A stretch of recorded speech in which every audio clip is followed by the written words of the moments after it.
আপনি হয়তো জানেন না, আপনার মানিব্যাগে থাকা টাকা আর আপনার হাতের স্মার্টফোনটি আগামী কয়েক মাসের মধ্যে এক বিশাল পরিবর্তনের মুখে করতে যাচ্ছে।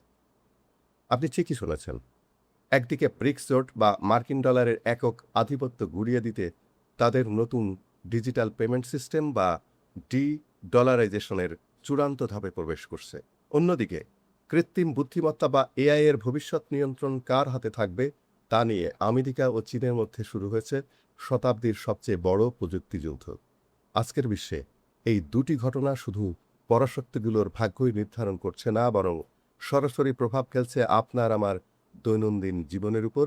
কিন্তু কিভাবে, সেটি নিয়েই আমরা আজকে আলোচনা করব। প্রিয় দর্শক, আজকের ভিডিওতে আমরা বিশ্লেষণ করব বর্তমান বিশ্বের সবচেয়ে আলোচিত দুটি ঘটনা। প্রথমত, আন্তর্জাতিক বাণিজ্যে মার্কিন ডলারের পতন এবং ব্রিক্সের নতুন অর্থনৈতিক চাল। দ্বিতীয়ত, আর্টিফিশিয়াল ইন্টেলিজেন্স বা এআই সেমিকন্ডাক্টর নিয়ে আমেরিকা ও চীনের মধ্যে চলা তীব্র স্নায়ুযুদ্ধ। আমরা সহজ ভাষায় বোঝার চেষ্টা করব কেন এসব ঘটছে, এর পেছনের ইতিহাস কি, আর সবচেয়ে গুরুত্বপূর্ণ, বাংলাদেশ সহ দক্ষিণ এশিয়ার সাধারণ মানুষের এর উপর কী প্রভাব করতে পারে। চলুন তাহলে শুরু করি অর্থনীতি দিয়ে। কি ঘটছে? সম্প্রতি ব্রিক্সভুক্ত দেশগুলো আন্তর্জাতিক বাণিজ্যের জন্য ডলারের বিকল্প হিসেবে নিজস্ব ডিজিটাল কারেন্সি পেমেন্ট সিস্টেম ব্যবহারের চূড়ান্ত ঘোষণা দিয়েছে। এর মানে হলো, এখন থেকে এই দেশগুলো নিজেদের মধ্যে কেনাকাটা বা বাণিজ্যে আর মার্কিন ডলার ব্যবহার করতে চাইছে না। দ্বিতীয় বিশ্বযুদ্ধের পর থেকে সারা বিশ্বের বাণিজ্যের প্রধান মুদ্রা ছিল মার্কিন ডলার। কিন্তু ২০২০ সালে রাশিয়া ইউক্রেন যুদ্ধের পর আমেরিকা যখন রাশিয়ার উপর চরম অর্থনৈতিক নিষেধাজ্ঞা দিল এবং তাদের ডলার রিজার্ভ ফ্রিজ করে দিল, তখন বিশ্বের অন্যান্য দেশগুলো ভয় পেয়ে যায়। চীন, ভারত, ব্রাজিল ও মধ্যপ্রাচ্যের দেশগুলো বুঝতে পারে ডলারকে অস্ত্র হিসাবে ব্যবহার করে আমেরিকা যে কোনো সময় তাদেরও বিপদে ফেলতে পারে। তাই নিজেদের অর্থনীতি বাঁচাতে তারা ডলারের বিকল্প খুঁজতে শুরু করে, যাকে অর্থনীতিতে বলা হচ্ছে ডলারাইজেশন। এতে কারা লাভবান হবে আর কারা ক্ষতিগ্রস্ত হবে? এই পদক্ষেপে সবচেয়ে বড় লাভবান হবে চীন ও ভারত, কারণ তারা এখন ডলারের বদলে নিজেদের মুদ্রায় বাণিজ্যের সুযোগ পাচ্ছে। অন্যদিকে সবচেয়ে বড় ক্ষতির মুখে পড়বে আমেরিকা। ডলারের চাহিদা কমে গেলে আমেরিকার অর্থনীতিতে মূল্যস্ফীতি চরম আকার ধারণ করতে পারে। এখন প্রশ্ন হলো, বাংলাদেশের মতো উন্নয়নশীল দেশের উপর এর কী প্রভাব পড়বে? এর ভালো এবং খারাপ দুটি দিকই আছে। ভালো দিক হলো, ডলার সংকটের কারণে বাংলাদেশের মতো দেশগুলো যে আমদানি সমস্যায় ভুগছিল, বিকল্প মুদ্রায় বাণিজ্য শুরু হলে সেই চাপ কিছুটা কমবে। ভারত বা চীনের সাথে নিজস্ব মুদ্রায় বাণিজ্য করা সহজ হবে।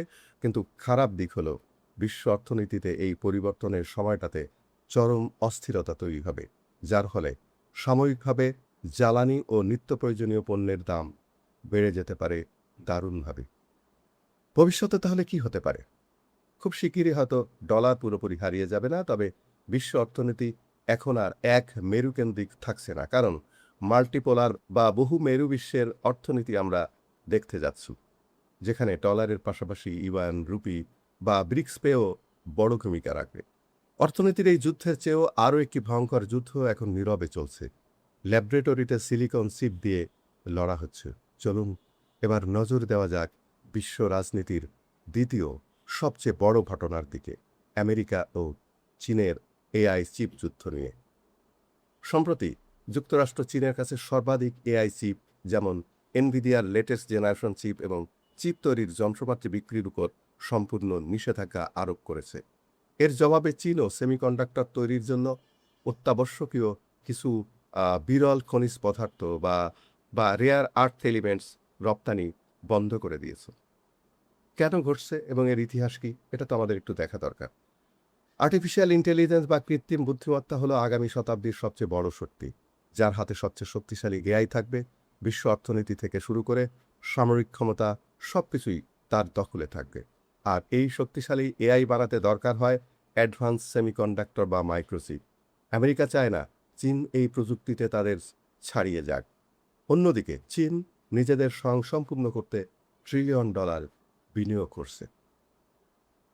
এই যুদ্ধের সাময়িকভাবে তাইওয়ানের টিএসএমসি বা আমেরিকার এনভিডিয়ার মতো কোম্পানিগুলো লাভবান হলেও দীর্ঘমেয়াদে গ্লোবাল টেক সাপ্লাই চেইন বা প্রযুক্তি সরবরাহ ব্যবস্থা চরমভাবে ক্ষতিগ্রস্ত হচ্ছে। চীনের মতো বিশাল বাজার হারানোয় পশ্চিমা কোম্পানিগুলোর আয় কমছে, আবার চিপ না পেয়ে চীনের টেক কোম্পানিগুলো বিপদে করছে। বাংলাদেশ এবং সাধারণ মানুষের উপরে এর প্রভাব কেমন হতে পারে? আপনি হয়তো ভাবছেন, এতে আমার কি?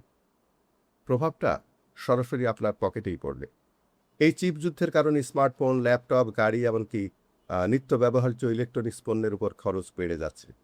বাংলাদেশে এর মধ্যেই টেকনোলজি পণ্যের দাম ঊর্ধ্বমুখী। এছাড়া প্রযুক্তিগত এই বিভাজনের কারণে ভবিষ্যতে আমাদেরকে হয়তো যে কোনো এক পক্ষকে বেছে নিতে হতে পারে।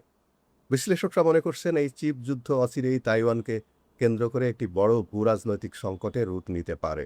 কারণ বিশ্বের প্রায় 60% অত্যাধুনিক চিপ তৈরি হয় তাইওয়ানে। চীন যদি কখনো তাইওয়ান আক্রমণ করে তবে পুরো বিশ্বের প্রযুক্তি খাত কয়েক বছরের জন্য স্থবির হয়ে পড়বে। প্রিয় দর্শক, আজকের এই দুটি ঘটনা বিশ্লেষণ করলে আমরা একটি পরিষ্কার উপসংহারে আসতে পারি। বিশ্ব ব্যবস্থা অত্যন্ত দ্রুত গতিতে পাল্টাচ্ছে। ডলারের আধিপত্য কমে যাওয়া এবং এআই প্রযুক্তির নিয়ন্ত্রণ নিয়ে এই লড়াই আমাদের মনে করিয়ে দেয় যে আগামী দিনের বিশ্বে সামরিক শক্তির চেয়ে অর্থনৈতিক ও প্রযুক্তিগত স্বাধীনতাই বেশি জরুরি। বাংলাদেশের মতো দেশগুলোকে এখন অত্যন্ত সাবধানে কূটনৈতিক ভারসাম্য বজায় রাখতে হবে। একদিকে নিজেদের অর্থনীতিকে ডলারের নির্ভরতা থেকে বের করে আনার পথ খুঁজতে হবে, উল্টোদিকে প্রযুক্তি খাতে নিজেদের দক্ষ জনবল তৈরি করতে হবে, যাতে বিশ্ববাজারে আমরা শুধু ক্রেতা হয়ে না থাকি। এই যে বিশ্ব অর্থনীতি ও প্রযুক্তিগতভাবে বিশাল পরিবর্তন আসছে, এ বিষয়ে আপনার মতামত কি? আপনি কি মনে করেন ব্রিক্স সত্যি ডলারকে হটিয়ে দিতে পারবে? এআই যুদ্ধের শেষ পর্যন্ত খেয়ে জিতবে, আমেরিকা নাকি চীন? কমেন্টস করে অবশ্যই আপনার মূল্যবান মতামত জানান।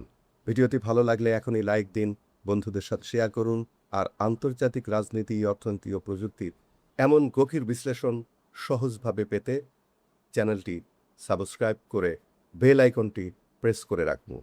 দেখা হবে আগামী ভিডিওতে নতুন কোনো গুরুত্বপূর্ণ ইস্যু নিয়ে। সে পর্যন্ত ভালো থাকবেন। ধন্যবাদ। আসসালামু আলাইকুম।